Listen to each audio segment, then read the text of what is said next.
On my birthday, I walked into a house filled with balloons, cake, candles, everything you'd expect for a celebration. For a brief, blissful moment, I thought it was for me. My family, who had forgotten my birthday 3 years in a row, once because Amanda had a migraine, had finally remembered. I saw guests laughing, the music playing, streamers fluttering, and people actually clapping when I entered. For 3 perfect seconds, I felt like the favorite child in some heartwarming movie. Then I saw it, the massive glittering banner above the fireplace. Congratulations, Amanda. My sister's name, written in elegant gold cursive, wiped away my fantasy in an instant. Amanda swept into the room like it was her own royal wedding, wearing a tight white dress, a cap and gown slung casually over her arm, and her phone already up for selfies. The cheers doubled when she arrived. "Oh my God, you guys. I'm going to cry," she announced dramatically, though she only ever cried when there was a camera or cash involved. I stood off to the side, still holding the small gift bag I'd bought for my dad to give me, because I knew they wouldn't have one for me. I could handle being overlooked. I couldn't handle this. I went to my mom in the kitchen and, as calmly as I could, asked if they had intentionally scheduled this on my birthday. Her face shifted from confusion to guilt, then to irritation. "Well, we thought we'd celebrate both. You don't really like a lot of attention, right?" she said. My dad, trying to help, called from the couch. "We even got your favorite cake. See, we didn't forget." Except it wasn't my cake. It had Amanda's face on it, topped with a fondant graduation cap, and "Congratulations, Amanda" in gold frosting. My sister finally glanced over and said, "Oh hey, you didn't tell me you were coming. We can totally share the party, unless that's weird for you." She said it like I was some random guest who wandered in. Then she added, "Hope you don't mind, but we used your credit card for the cake. It was just easier." I felt my smile falter. Pulling out my phone, I checked my banking app. There it was, a $900 catering bill, a $500 venue deposit from 3 days earlier, and a $200 floral order labeled Amanda's big day. A hot wave crept up my neck. Not anger yet, just the heavy shame that clogs your throat. Without a word, I turned and walked out. I think someone called after me and Amanda may have said, "You're seriously leaving? Don't be dramatic." But I wasn't being dramatic. I was done. They thought I'd sulk and get over it. Instead, I filed a police report. 2 weeks later, Amanda would be sobbing from a police station. Amanda's knack for escaping consequences had started long before this. I was 8, she was 6, when she stole $20 from our mom's purse. I found it tucked inside her Barbie dream house and told our parents. Amanda instantly burst into tears, pointed at me, and said, "He made me do it." I was grounded for 2 weeks. Amanda got ice cream because she was distressed. That was the first time I understood the scoreboard in our house was rigged. I used to think it would balance out as we got older, that eventually people would see through her act. But Amanda didn't grow out of it. She perfected it. And my parents applauded every step. Her whole life was a performance. Perfect smile, perfect hair, perfect teary apologies that never cost her anything. If I brought home a B+, my parents would tell me to aim higher. If Amanda got a C-, they'd say, "She's doing her best, she's under a lot of pressure." She once borrowed my laptop for a school project and returned it with a cracked screen and 5 missing keys. When I asked her to pay for the repair, she rolled her eyes. "I'm literally a student. You make money. Don't be selfish." That was Amanda, taking without asking, and my parents calling it love. When she wanted to study abroad in Italy, my parents raided the emergency fund. When I needed help covering a car repair so I could get to work after a layoff, they told me to budget better. I put myself through college, every single cent, working 2 jobs and eating endless ramen. Amanda got a fully paid degree, no student loans, and a monthly allowance so she could focus on school. At first, I told myself I wasn't bitter, just tired. I kept thinking, "You're the older brother. You're supposed to handle it." But that birthday party proved otherwise. They always said you're supposed to sacrifice. Then came the medical lie. About a year ago, Amanda called me late one night, her voice trembling, sniffles timed perfectly like she was auditioning for an award. She told me she needed $1,800 for a specialist, swore me to secrecy, said it was probably nothing but could be serious. Within an hour, I wired her the money. 2 weeks later, she was on Instagram posting a string of photos from a luxury, healing retreat in Tulum, yoga on the beach, crystal therapy sessions, and a $600 a night villa. When I confronted her, she looked at me like I was the unreasonable one. I was having an emotional crisis, she said, insisting I couldn't possibly understand how exhausting school had been. My parents' reaction? Let it go, Oliver. Amanda's always been sensitive. I didn't blow up. I didn't report her. I just quietly started building distance. Changing passwords, removing my cards from shared accounts, cutting off any access she hadn't earned. But she must have been plotting something anyway. Later, I learned my mom had used one of my old credit cards. The one I'd forgotten to cancel because it was still linked to the account from last year's Thanksgiving groceries. They used it to pay for Amanda's party. In their eyes, that wasn't stealing. It was simply convenient. I should have seen it coming, but it still hit hard. After I walked out of that party, I sat in my car for a long time, not crying, just staring into nothing, letting it sink in. The money wasn't even the worst part. It was the realization that nothing had changed. No matter how old we got, I was still the backup plan, the afterthought, the walking wallet. That night, my mom texted me. You embarrassed Amanda by leaving. You made everything about you again. I didn't bother responding. Instead, I opened my photos and scrolled through Amanda's graduation posts. Her grinning by the cake I had paid for, holding a class of 2025 sign I funded, surrounded by gifts. No mention of me. No birthday acknowledgement. No tag. The next day, she posted a shot of her presents with the caption, "So grateful for my amazing family." I wasn't in a single picture. That's when the hurt shifted into something colder. Not the kind of fury that flares up and burns out, but the kind that settles in and sharpens. I wasn't going to scream or air it online. I was going to tell someone who could actually do something about it. Over the next few days, I gathered proof, credit card statements showing every party expense charged to me. The cake, catering, decorations. A flower order with a note for Amanda's big day billed to my account. The venue booking had Amanda's email and phone number, the invoice sent directly to her. The rental contract had her name, on behalf of family, but my card paid for it. And then there was the text from months earlier, Amanda asking, "You're not going to make a big deal about your birthday, right? It's close to my graduation, and I kind of want the spotlight, lol." I had brushed it off back then. Now it was the smoking gun. This hadn't been some accident or misunderstanding. It had been deliberate from the start. They'd taken advantage of me again, but this time I didn't tell a soul. Not my parents, not Amanda, no one. I simply walked into the police station with a folder under my arm, and the quiet resolve of someone who had finally reached their breaking point. The officer taking my statement shifted uncomfortably when I explained who was involved. I assured him I wasn't trying to destroy my sister's life, only to stop her from wrecking mine. I signed the forms, answered every question, and left. 2 days later, Amanda texted, "Hey, can you Venmo me for the Uber from the party? It was technically your night too."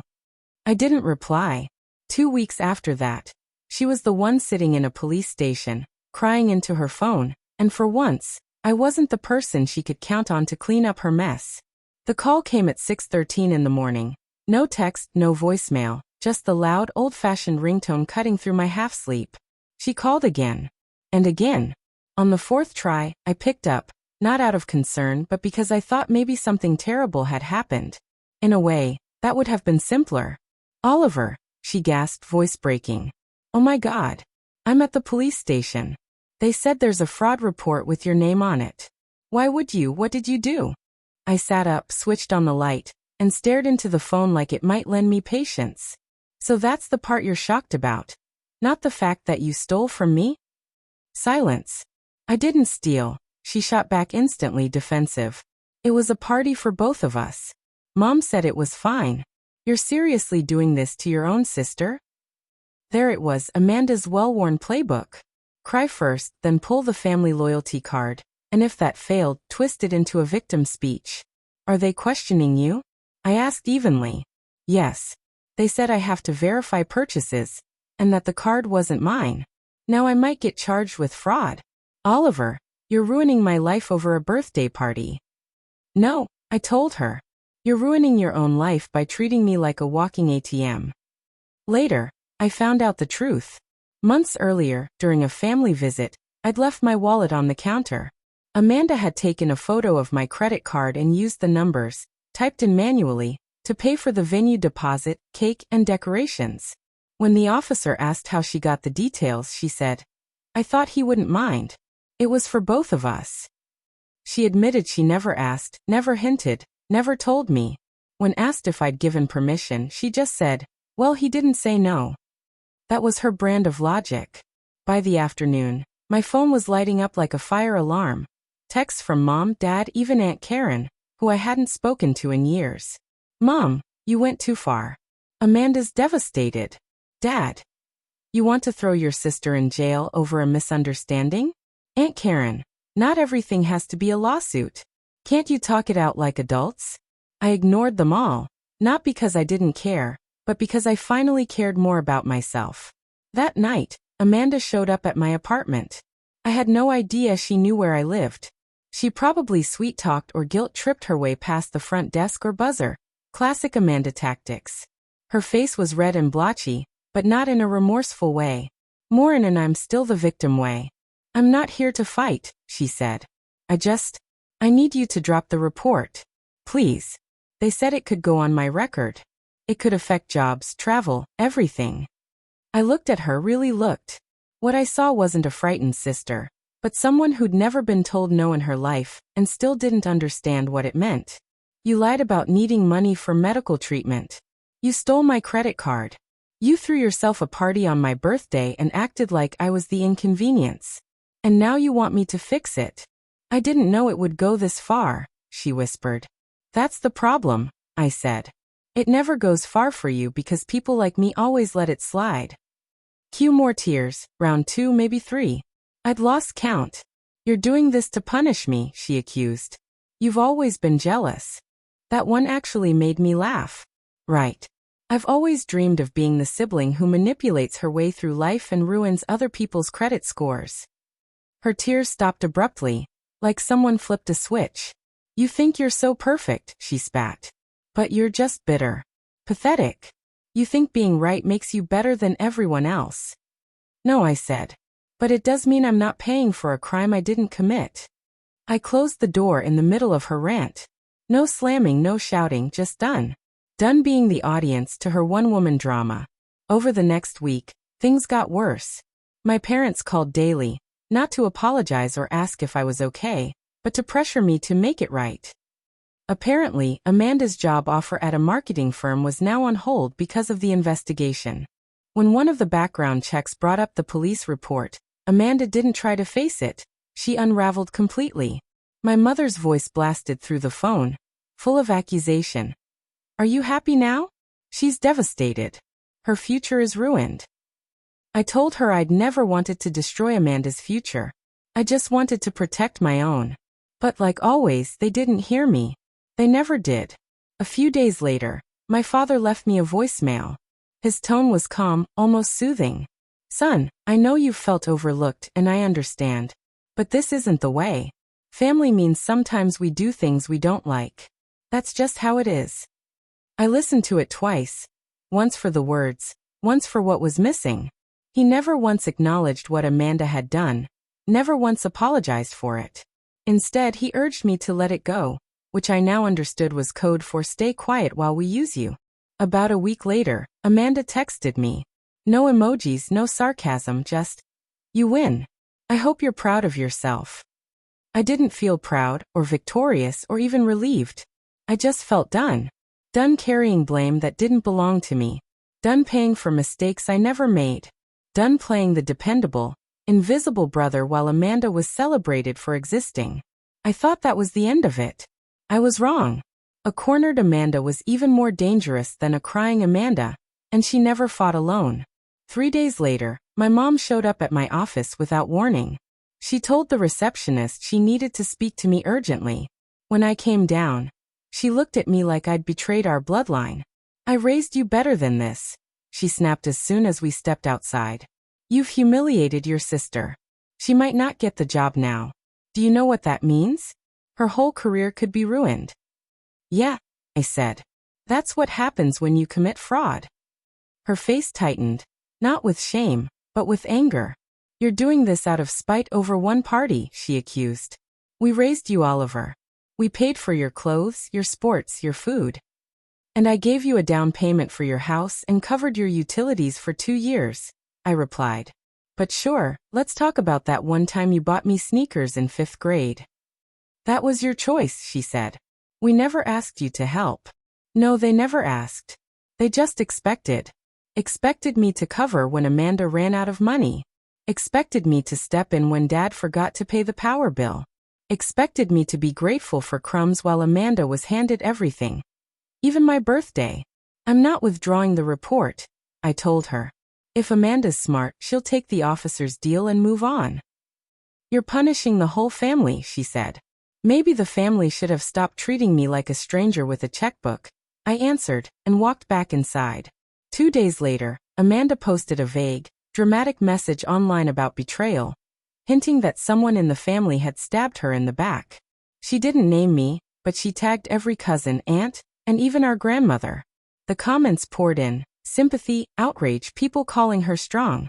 I didn't respond, but I saved screenshots. The next morning, I woke up to missed calls from relatives I hadn't heard from in years, and one private message from our cousin Leah. They're drowning. Don't throw them a life raft. Amanda wasn't finished. She emailed my boss, pretending to be a concerned family friend, claiming I was having a personal crisis and lashing out at loved ones. My boss, who isn't easily rattled, simply forwarded it to me with, "Let me know if I should block someone." Block Amanda, I replied. She's in the middle of a full-time identity crisis. We laughed, but I knew it was escalating. The case moved quickly. The evidence was solid, and Amanda's digital fingerprints were everywhere. The officer offered her a deal. Repay the money, do 100 hours of community service, take a financial accountability workshop. No charges, no permanent record, just accountability. She refused at first, calling it humiliating. The officer simply said, "You are guilty." Eventually, she caved, not because she accepted responsibility, but because the marketing firm she'd applied to found out about the report and withdrew their offer. No job, no big career start, just Amanda, back in her childhood bedroom, making angry calls to lawyers she couldn't afford. This time, my parents didn't pay her way out. They made one last attempt to pull me back in with a group call. My mom's voice was sweet, almost rehearsed. Amanda was there, quiet at first. Then, "I'm sorry, okay? I didn't mean to hurt you. What exactly are you sorry for?" I asked. A pause. "For taking your card without asking." "That's not what happened," I said. "You stole from me." The silence was heavy until my dad finally spoke. "You've made your point. So what now? Are you disowning us?" "No," I said. "I'm just done pretending any of this is normal." And I hung up.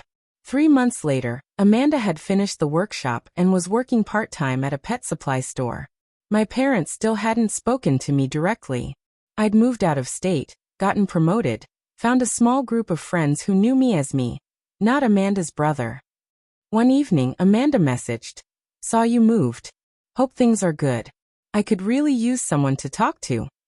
I stared at it for a while, then shut off my phone, made tea, and sat on my balcony, watching the city lights. For once, my life wasn't about fixing her chaos. And in that quiet, I felt free. Sometimes, I still hear that voice in my head. What if you let it go one more time? But then I remember the years of being ignored, the money taken, the birthdays stolen. And I know I made the right choice. Still, I wonder, was I too harsh or was it just time for someone to finally hold her accountable?